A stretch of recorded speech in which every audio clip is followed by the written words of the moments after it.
우리에게 주신 하나님의 말씀 고린도전서 15장 12절에서 20절까지 말씀입니다. 고린도전서 15장 12절에서 20절까지 말씀 한 절씩 교독하실 때 살아계신 하나님의 음성을 들으시기 바랍니다. 신약성경 282면에 있습니다. 한 절씩 교독합니다. 그리스도께서 죽은 자 가운데서 다시 살아나셨다 전파되었거늘 너희 중에서 어떤 사람들은 어찌하여 죽은 자 가운데서 부활이 없다 하느냐.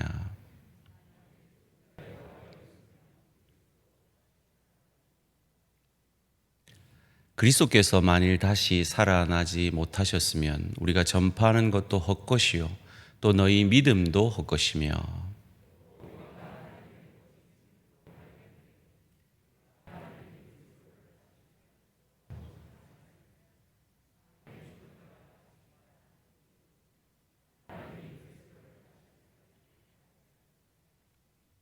만일 죽은 자가 다시 살아나는 일이 없으면 그리스도도 다시 살아나신 일이 없었을 터요.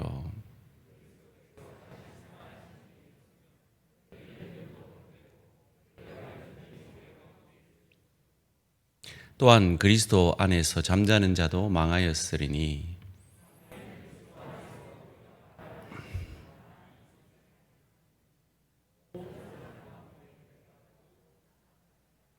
함께 읽습니다.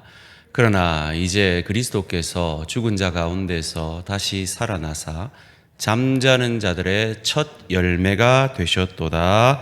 아멘. 이 시간 우리 신목사님 나오셔서 예수님의 부활은 우리에게 어떤 의미일까요? 라는 제목으로 말씀 전해 주실 때 큰 은혜의 시간 되시기 바랍니다.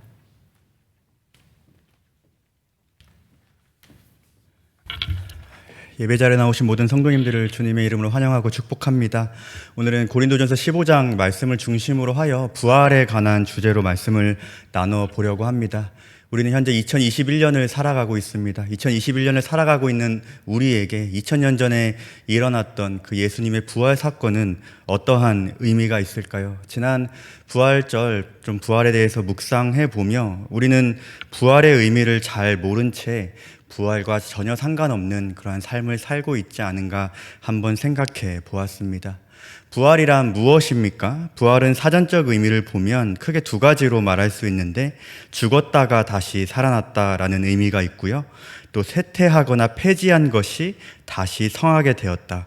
실패했던 사람이 다시 성공의 자리로 가던가 회사, 유형, 무형의 것들이 다시 살아나는 것들을 부활이라고 표현하기도 합니다. 현재 우리 대한민국에서 가장 유명한 그룹이라고 한다면 이 브레이브걸스라는 걸 그룹일 것입니다. 과거 군대 위문 공연의 영상이 회자가 되면서 이 롤린이라는 4년 전에 발매되었던 곡이 역주행하게 되었고 4년 전 노래로 1위를 하게 됩니다. 사람들은 단순히 그녀들의 노래, 춤, 외모가 아니라 그녀들의 스토리를 주목하면서 그녀들의 팬이 되기 시작합니다. 그녀들은 과거 인기도 얻지 못하고 소득도 전혀 없게 됐던 실패했던 가수였습니다. 그렇게 가수의 길을 포기하고 그들은 각자만의 길을 걷기로 합니다. 어떤 친구는 시험을 준비하기도 하고 또 어떤 친구는 쇼핑몰을 준비하기도 하고 또 어떤 친구는 바리스타 자격증을 따 취업을 준비하게 됩니다. 그렇게 그룹 해체 하루 전 4년 전 노래가 갑자기 역주행하게 되면서 한국 가요계에는 전무후무하게 4년 전에 발매했던 곡이 2021년 1위를 하게 되는 기적과 같은 일이 일어나게 됩니다. 보통 걸그룹이라고 하면 10대나 20대들이 좋아하게 되는데요. 이 걸그룹은 좀 특별하게 30대, 40대 팬층이 두텁습니다. 그 이유는 그들과 동명상련의 그런 경험들이 있기 때문입니다. 어렵고 힘들었던 경험들, 현재 하고 있던 그 고민들이 과거 이 브레이브걸스가 이 선택의 기로 앞에 서 있던 그런 고민과 같기 때문입니다. 이 길이 진짜 맞을까? 포기해야 할까? 아니면 좀 더 기다리면 시간이 지나면 좋아질까? 아니다, 이제 더 이상 안 되겠다. 다른 길 찾아보아야겠다. 그런 청년들에게 이 브레이브걸스는 희망의 메시지가 되며 현재 대한민국에서 가장 사랑받는 그룹, 또 가장 바쁜 그룹이 되었습니다. 사랑하는 성도님들, 예수님께서 부활하셨습니다. 이런 메시지가 어떤 의미로 다가오시나요? 그녀들에게는 역주행했다는 소식이 정말 기쁘고 또한 소망되는 소식이었을 터인데 생각을 해보았습니다. 과연 우리에게 예수님께서 부활하셨습니다 라는 이 메시지는 어떠한 의미로 다가올까입니다. 사막의 오아시스와 같은, 어둠 가운데 빛 같은, 절망 가운데 소망 같은 그러한 의미로 다가오십니까? 아니면 나랑 전혀 상관없는 부활 주일 1년에 딱 한 번 그때만 기억하는 그러한 사건으로 우리가 생각하며 살아가고 있습니까? 누가복음 24장 말씀에 보면 예수님께서 죽은 지 사흘째 되던 날에 여인들은 예수님의 시체에 향품을 바르기 위해 무덤에 찾아가게 됩니다. 여인들은 무덤에서 천사를 만나 예수님께서 다시 살아나셨다라는 이 기쁜 소식을 듣게 되고 이 여인들은 너무나 기쁜 마음에 두려움에 떨던 제자들을 향해 예수님께서 다시 살아나셨어요 라는 소식을 전하게 됩니다. 이 부활의 소식을 들은 제자들의 반응은 어떠했을까요? 누가복음 24장 11절 말씀입니다. 사도들은 그들의 말이, 그 여인들의 말이 허탄한 듯이 들려 믿지 아니하나. 굉장히 놀라운 반응 아닙니까? 부활의 소식을 들은 제자들은 믿지 않았습니다. 여기 허탄한 듯이 이 말은 거짓말로 혹은 헛소리로 여기며 믿지 않았다는 것입니다. 어떻게 다른 사람들도 아니고 예수님의 제자들이 그 부활의 소식을 듣고 그렇게 무덤덤하고 시큰둥한 반응을 보일 수 있었을까요? 사복음서에 보면 예수님께서는 여러 차례에 걸쳐 자신이 죽고 다시 살아날 것을 예언하셨습니다. 그러나 제자들은 정작 예수님께서 살아나셨을 때 그것을 기억하지 못했습니다. 왜 기억하지 못했습니까? 당장 눈앞에 펼쳐진 현실 때문이었습니다. 로마가 예수님을 잡아 죽인 것 같이 우리도 그렇게 잡아서 죽이면 어떡하지? 이러한 두려움에 사로잡혀 있다 보니 예수님께서 다시 살아나셨다는 그 놀라운 소식이 믿어지지 않았고 기쁘고 소망의 소식이 되어야 함에도 불구하고 그들은 전혀 그 기쁨을 누리지 못했습니다. 그들은 당장 눈앞에 펼쳐진 현실의 문제 앞에 부활의 소식은 소망이 되지 못했고 어떠한 변화도 가져다 주지 못했다는 것입니다. 오늘 읽었던 본문인 고린도전서 15장 12절 말씀에 보시면 그리스도께서 죽은 자 가운데서 다시 살아나셨다 전파되었거늘 너희 중에서 어떤 사람들은 어찌하여 죽은 자 가운데서 부활이 없다 하느냐 말씀합니다. 본문에 등장하는 고린도 교회의 이방인 성도들 역시 바울이 전한 이 부활의 소식을 믿지 못하고 부활 그게 어딨어? 라고 이렇게 반응합니다. 왜 부활이 없다고 그들은 반응하며 말했을까요?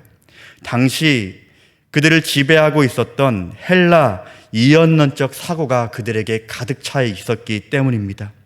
이원론적 사고는 영과 몸을 엄격히 분리하여 영은 선하고 좋은 것이지만 육체, 몸은 악하고 더럽다는 그러한 이론이었습니다. 이 이원론적 사고를 생각해 보면 이 육체, 이 육신의 이 더러운 것에 다시 살아난다는 것은 그들에게 받아들일 수 없는 그러한 주장이었다는 것입니다. 결국 부활을 믿지 못한 이 이원론적 사고에 사로잡힌 이 세상의 가치관에 사로잡힌 그들의 삶은 세상과 구별 없이 쾌락과 욕망을 따라 살아가며 어떠한 문제의식 없이 양심의 가책도 못 느낀 채 그러한 삶을 살아가게 됩니다. 결국 부활의 소망을 누리지 못하고 부활을 믿지 못하는 그들이 있는 고린도 교회에는 여러 가지 문제가 발생하게 됩니다. 고린도 전서에만 보면 10가지 문제가 등장하는데요. 교회 내 분쟁, 음행, 송사, 결혼, 우상 제물, 여자의 수건, 성찬, 은사, 죽은 자의 부활, 헌금 등 이러한 문제들이 고린도 교회 내에 있었다는 것을 우리가 말씀을 통해 알 수 있다는 것입니다. 죽음 이유를 생각하지 않고 또 죽으면 끝이라는 이 세상의 가치관은 이 세상에 만연합니다. 그리하여 수많은 이들은 지금도 당장 눈앞에 펼쳐진 쾌락을 쫓아 살아가고 있습니다. 코로나 시기, 사회적 거리두기가 계속되는 가운데 클럽이나 노래방 등 유흥업소에서 집단 감염이 일어났다는 뉴스는 세상의 풍조가 어떠한지를 보여주고 있습니다. 쾌락은 도를 넘어 중독에까지 이르렀습니다. 대한민국은 이미 마약 청정국이 아니라 마약 오염국이다라는 뉴스를 보았는데요. 국민 10만 명당 마약류 사범이 20명 미만일 때 마약 청정국이라 하는데 우리나라는 이미 2016년부터 마약 오염국이 되었다고 합니다.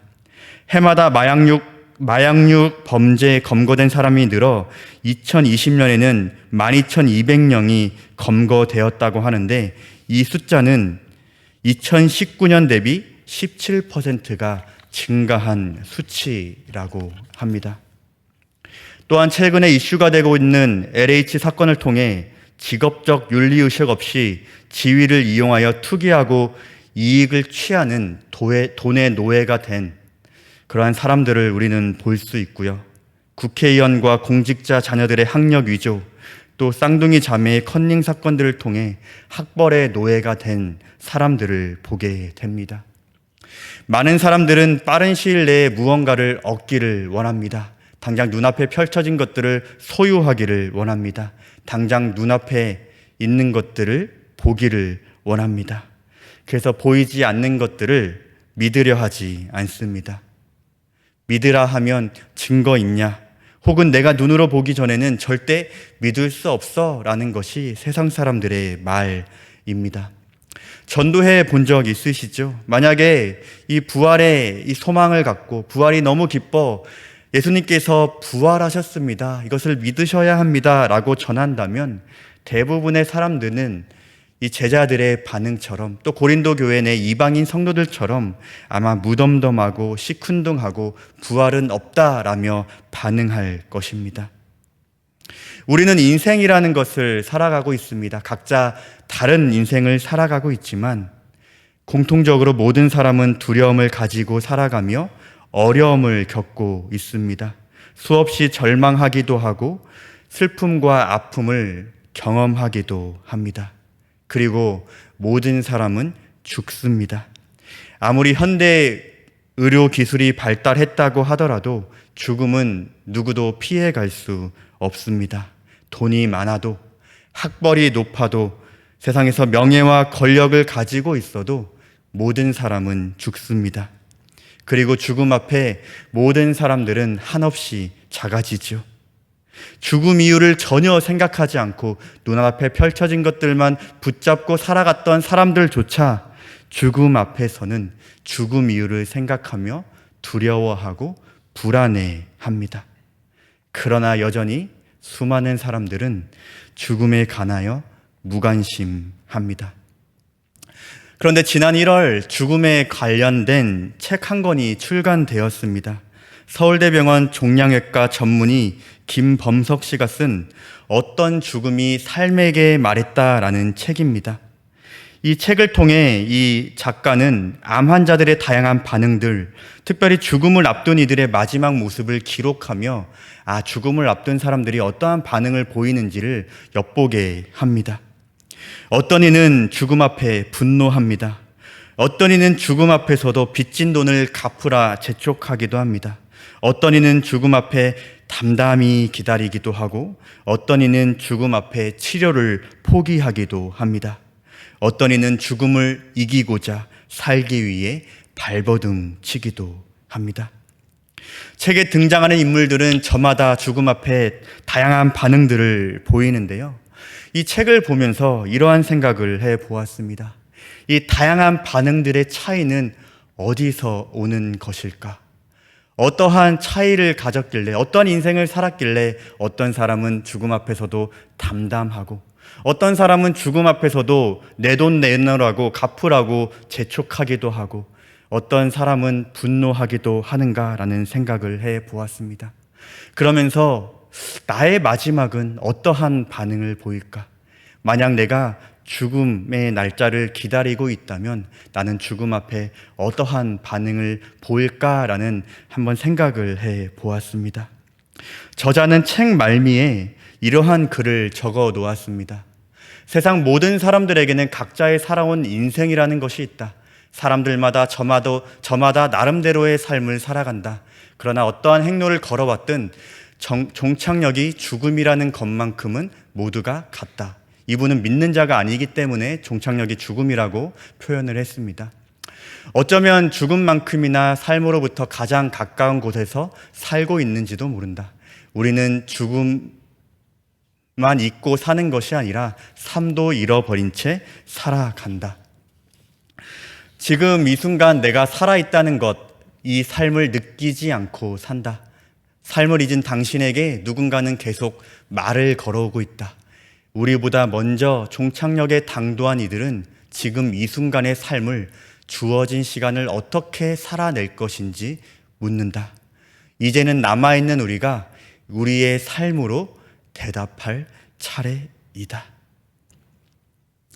죽음은 모두에게 두려움으로 다가옵니다. 그러나 죽음을 두려움이 아니라 소망으로 만드시는 분이 계십니다. 바로 우리 주 예수 그리스도입니다. 성경은 죽음 이후에 반드시 그리스도의 심판대 앞에 서서 그동안 살아낸 것에 대한 판결을 받는다고 말씀합니다. 선한 일을 했다면 선한 대로, 악을 행했다면 악한 대로 판결을 받는다 분명히 말씀하고 계십니다. 그러나 예수의 죽음과 부활에 동참한 사람은 그리스도 심판대 앞에 심판받지 않고 통과되는 그러한 은혜를 얻게 될 것입니다. 예수님의 죽음과 부활에 동참한 사람을 우리는 그리스도인이라 부르며 그리스도인이란 세상과 구별된 거룩한 삶을 살아가는 사람이라 말합니다. 사도 바울의 가장 큰 관심이 있었습니다. 그것은 바로 그리스도인이라면 어떠한 삶을 살아내야 하는가입니다. 그리하여 고린도 전서에는 사도 바울이 성도들이 실제로 어떻게 살아내야 하는지를 꼼꼼하게 적어 놓았습니다. 그래서 고린도 전서에는 교회 내 여러 가지 문제들, 특별히 도덕적이고 윤리적인 문제들이 많이 등장합니다. 너희가 그리스도인이지? 그렇다면 세상은 비윤리적으로 살더라도 너희는 하나님 앞에서 윤리적으로 살아야 돼. 너희 그리스도인이지? 세상에서는 비도덕적으로 살더라도 너희는 도덕적으로 살아야 돼. 세상은 불의하더라도 불법을 저지르더라도 너희는 의로운 자니까 의로운 삶을 살아야 돼 라며 고린도전서에 기록하고 있습니다. 그렇다면 부활을 믿는 그리스도인은 어떠한 삶을 살아야 할까요?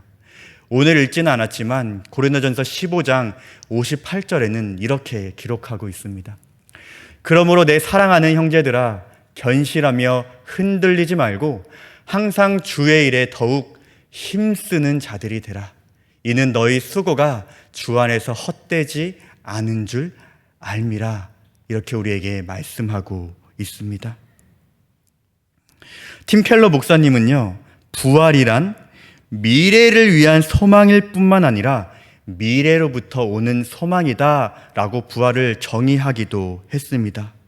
이 말을 좀 정리하자면 부활의 소망을 누리는 삶은 죽음 이후 부활만을 소망하며 죽음 이후에 부활을 누릴 것이다 라며 이렇게 생각하는 것뿐만 아니라 하나님께서 주신 오늘 이 시간 부활의 능력을 실제로 누리며 부활의 증인으로 사는 것이 바로 부활을 누리는 삶으로 이렇게 제가 정리를 해 보았습니다.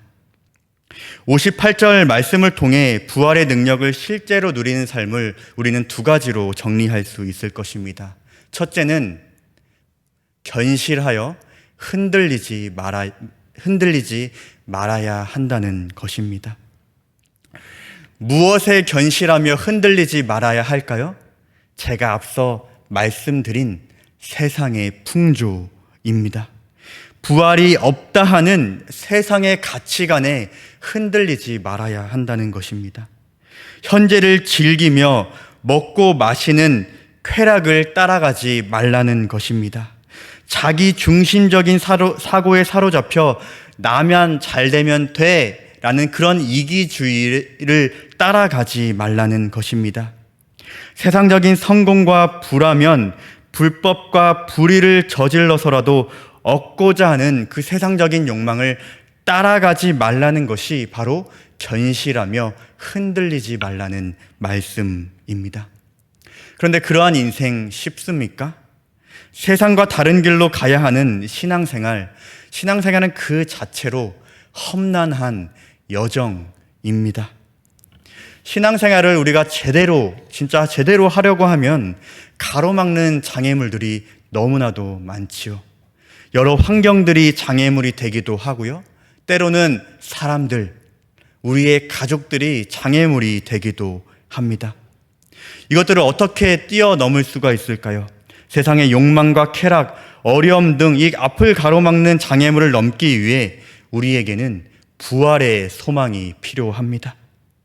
부활의 소망이 있을 때만 우리는 견실하며 흔들리지 않을 수 있습니다. 왜냐하면 부활은 우리의 능력이 되기 때문입니다. 부활은 우리의 소망 되기 때문입니다. 사랑하는 성도님들, 일상에서 이 부활을 누리시는 성도님들 되시기를 소원합니다. 그리하여 있는 그곳 가운데 부활의 능력으로 살아내시고 또 부활의 소망으로 품는 세상과 구별된 그러한 그리스도인다운 삶을 살아가시는 성도님들 되시기를 주님의 이름으로 축원드립니다. 둘째는 부활의 능력을 누리는 삶은 주의 일에 더욱 힘써야 한다는 것입니다. 제자들은 실패했습니다. 부활 이후에 두려움에 사로잡혀 부활했어요 라는 그러한 메시지에도 그들은 믿지 못하는 실패자였습니다. 그런데 요한복음 21장에 보시면 부활하신 예수님께서 낙심하고 절망 가운데 있는 제자들을 찾아오십니다. 그리고 베드로에게 사명을 주시죠. 내 양을 먹이라 라는 사명이죠. 부활의 예수님을 만난 이후에 베드로는 삶의 목표가 생겼습니다. 바로 부활의 증인으로 부활의 예수님을 전하는 삶의 목표 말입니다. 베드로와 같이 부활의 예수님을 만날 때에만 우리의 가치관과 태도가 변화되며 바른 삶의 목표가 세워주는 줄 믿습니다. 당장 눈앞에 펼쳐진 그 세상의 소망에 두는 그러한 헛된 인생이 아니라 영원한 곳에 소망을 두는 그러한 인생이 되려면 부활의 예수님께서 우리를 찾아오셔야 하고 또한 그러한 부활의 예수님을 만날 때 가능하다는 것입니다. 만약 우리에게 부활이 없고 이 세상으로 모든 것이 끝난다면 고린도전서 15장 19절 말씀처럼 우리의 신앙은 아무것도 아닌 것이고 이 세상의 누구보다 우리는 가장 불쌍한 사람이 될 것입니다. 그러나 성경은 말씀합니다. 부활은 있다. 예수 믿는 너희도 나와 같이 부활할 건다. 부활이 있기에 우리는 세상에서 가장 행복한 사람이요 소망이 있는 사람인 줄 믿습니다. 이제 부활의 소망을 누린다면 우리는 어떠한 삶을 살아야 할까요? 세상에 이 소망을 전해야 하지 않겠습니까? 제가 처음에 시작을 브레이브 걸스라는 걸 그룹으로 시작했는데요. 브레이브 걸스에 관한 이야기로 시작하여 브레이브 걸스 제작자의 이야기로 오늘 설교를 마치려고 합니다. 이 용감한 형제라는 이 강동철이라는 대표가 이 브레이브걸스의 제작자입니다. 이 사람은 중학교 시절부터 어두운 곳에서 범죄를 저질러 폭력전과 12범의 조폭 출신입니다. 어느 날 그는 20대 초반 자신이 일하던 클럽에서 외국 가수의 음악을 듣다가 너무 좋아 그러한 음악을 만들고 싶다며 모든 일을 정리하고 그러한 음악을 만들게 됩니다. 그렇게 그는 밥도 안 먹고 잠도 안 자며 음악을 만들기 시작하는데 그때 비로소 인생의 처음으로 행복감을 느껴봤다라고 말합니다. 그렇게 대형 기획사의 작곡가가 되며 이름이 알려지게 되었는데요. 3년 전 한 기독교 방송에 나와 간증을 한 영상이 화제가 되었습니다. 그는 원래 모태 신앙으로 그를 위해 평생을 기도했던 어머니가 있다고 고백합니다. 그리고 그는 간증 말미에 이러한 고백을 했습니다. 다 나눠드리고 주님 곁으로 가는 게 꿈이에요. 그의 꿈은 보통 제작자나 이 유명한 작곡가의 꿈과는 참 달랐습니다. 제 노래가 빌보드 차트에서 1위 하는 게 꿈이에요. 제가 키운 이 가수가 음악 방송에서 1위 하는 게 꿈이에요. 제가 우리나라에서 가장 유명하고 인기 많은 작곡가가 되는 것이 꿈이에요 라고 말하지 않고 다 나눠드리고 주님 곁으로 가는 것이 꿈이라고 말합니다. 그는 실제로 5년 이상 노숙자들에게 식사를 제공하고 있으며 그는 은퇴 후에 전국을 돌며 전국에 있는 노숙자들에게 식사를 제공하는 꿈이 있다고 말하기도 했습니다. 어떻게 그는 다른 꿈을 가지며 살아갈 수 있을까요? 이미 부활을 누리며 부활의 소망을 꿈꾸며 살아가기 때문에 다른 작곡가들과 다른 유명한 사람들과 다른 꿈을 고백하며 그 일을 위해 지금도 달려가고 있는 줄 믿습니다. 부활하신 예수님께서는 우리에게 두 가지를 주셨는데요. 앞에 화면 한번 띄워주시겠어요? 세상이 줄 수 없는 진짜 소망과 진짜 기쁨을 우리에게 주셨고요. 두 번째는 우리 대신 절망과 두려움, 또 막힘과 죽음을 싸워주시며 승리를 우리에게 주셨습니다. 성도님들, 참 어려운 시기를 우리가 살아가고 있습니다. 그런데 평생 아마 이런 어려운 시기를 우리가 살아가야 하지 않을까라는 생각을 하게 됩니다. 그때 우리는 어디에 소망을 두며 무엇을 기억하며 살아가야 할까요? 바로 이겁니다. 주님께서 주신 부활에 우리는 소망을 두며 살아가야 합니다. 사랑하는 성도님들, 평범한 일상 가운데 이 부활의 능력을 누리며 부활의 소망으로 이겨내시는 성도님들 되시기를 축복합니다. 그러나 우리가 누리고 우리만 소망을 품고 끝나는 것, 그거는 진짜 그리스도인이 아닙니다. 우리는 그것을 나눠야 합니다. 우리가 누리고 있는 진짜 소망과 진짜 기쁨을 나눠야 합니다. 우리는 부활의 증인이 되어 참된 기쁨과 소망을 누리지 못하고 있는 사람들을 향해 부활의 기쁜 소식을 전하는 그러한 사명을 우리는 감당해야 합니다. 함께 이 말씀을 기억하며 기도하기를 원하는데요. 특별히 5월에 있을 가족 초청 전도축제를 기억하며 기도하셨으면 좋겠습니다. 우리는 부활의 소망을 품고 살아가는데 사랑하는 가족들 또 친척들이 이 소망을 품지 못하고 살아가는 것 얼마나 안타깝습니까? 저는 이 기도 제목을 생각하면서 또 가족 전도 축제를 생각하면서 이런 말씀을 드렸으면 좋겠다라는 생각이 듭니다. 저는 제 친동생이 신앙생활을 하지 않고 있습니다. 저희 아버지도 목사고 저도 목사인데 제 친동생이 신앙생활을 하지 않고 있습니다. 아마 그런 분들 많이 계시리라 생각하고 함께 같은 마음을 모아 기도하면 어떨까 생각합니다. 저는 서울에 직장생활 하면서 제 동생과 같이 3년 동안 살았습니다. 같이 세상을 즐기며 놀며 살았습니다. 그런데 지금은 전혀 다른 인생을 살아가고 있습니다. 저는 부활을 소유하고 부활의 소망을 품고 살아가고 있는데 제 사랑하는 같은 핏줄인 제 친동생은 그러한 소망을 품지 못하고 세상의 쾌락과 세상의 욕망과 세상의 가치관을 따라 어떻게든 돈을 많이 벌기 위해 그것을 따라 살아가고 있습니다. 저는 오늘 말씀을 준비하면서 제 동생이 참 많이 생각나더라고요. 사랑하는 성도님들, 누가 기억이 나십니까? 그 가족을 위해 또 그 친지를 위해 혹은 내 주위에 그러한 사람들의 이름을 불러가며 오늘 한번 이 기도의 시간에 한번 기도했었으면 좋겠습니다. 기회 아닙니까? 함께 기도하며 이 부활의 예수님을 전할 수 있는 기회일 줄 압니다.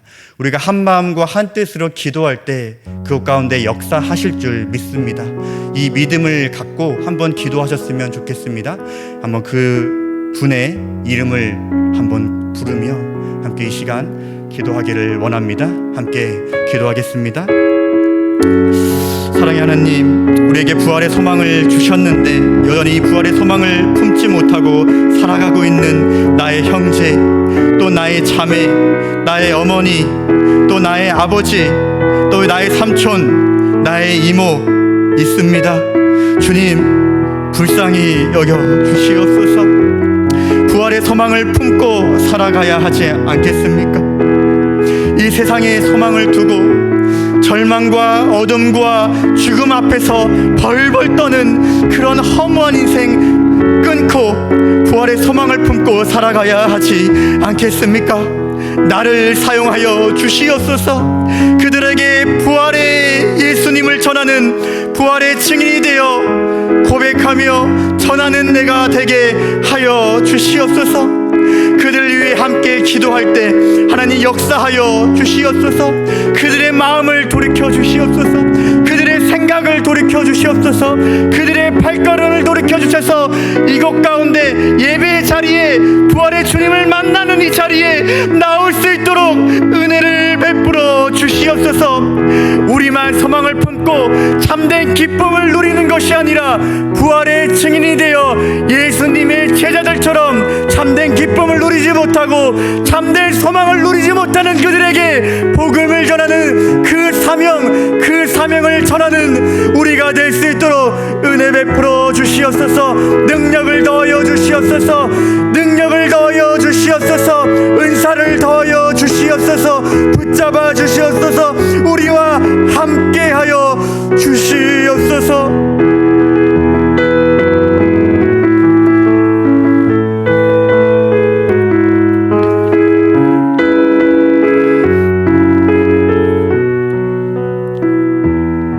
찬양하겠습니다. 나의 소망 되신 주를 바라봅니다. 주를 바라봅니다.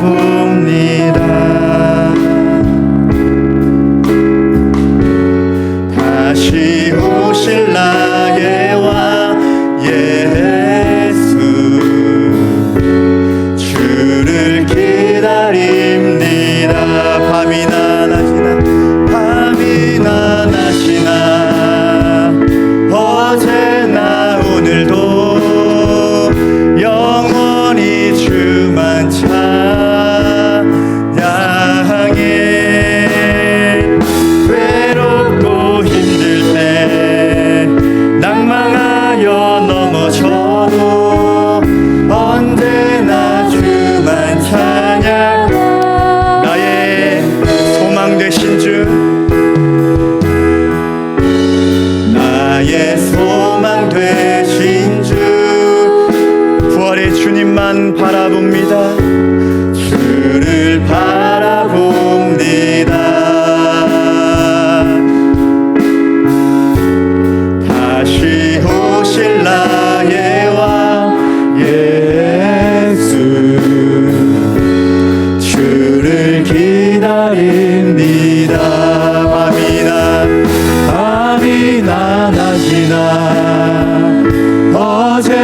주간에는 또 4월 23일부터 25일 또 금토 주일에 있을 심령 대부흥회를 위해서 함께 전심으로 기도하기를 원합니다.